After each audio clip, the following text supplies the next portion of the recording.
This is a bit of a very unpleasant development that we have witnessed over the last 2-3 days. It is understandable that a promising young leadership that has been emerging after the 5th August changeover. One of them, who is one of the most promising one, Mr. Osman Hadi, the way he was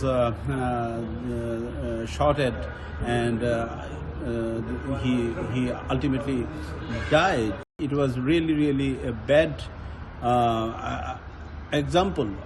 We said how two of the top daily newspapers of this country and highly regarded were attacked and arson attacked. This vandalism, the state should not tolerate it. People denounced it at home and also from abroad. The government has to come up with full of its efforts to identify the culprits and arrest them and make sure that they are punished. This is a bit of a very unpleasant development that we have witnessed over the last 2-3 days. It is understandable that a promising young leadership that has been emerging after the 5th August changeover, that people were appreciative of new leadership and were looking forward to see their potentials. But one of them, who is one of the most promising one, Mr. Osman Hadi, the way he was shot at and he ultimately died after suffering for a week. He was taken, as we know, to the Singapore for better treatment, but still he could not survive the wound that the bullet hit on his head. So, but taking that as an excuse, I mean, some fringe elements within the huge crowd that naturally came out in actually expressing their grief and sympathies, but within that there are fringe elements who went very violent, and I think ultimately the government and the law apparatus took the situation under control. But I would say rather government would do a better job had it be there a preemptive, precautionary enough measures. We could definitely avoid such developments, and it was really a bad example. We said as a nation that how two of the top daily newspapers of this country and highly regarded were attacked and arson attacked, and also some of the places of cultural institutions and their officials. So this vandalism, the state should not tolerate it.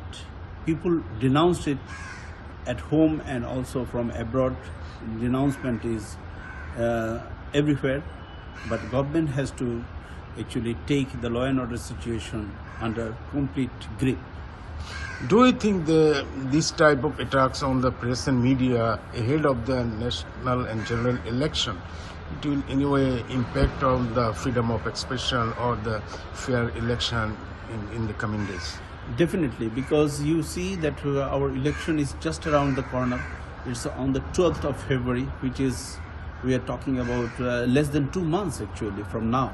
So during this time, if such attacks are meant to actually inflict fear among the free press advocates, that to some extent the attackers thought that they have been successful. But I think it's the united power of the people who have the full support behind the free media, that has to be matched by the government's firm resolve.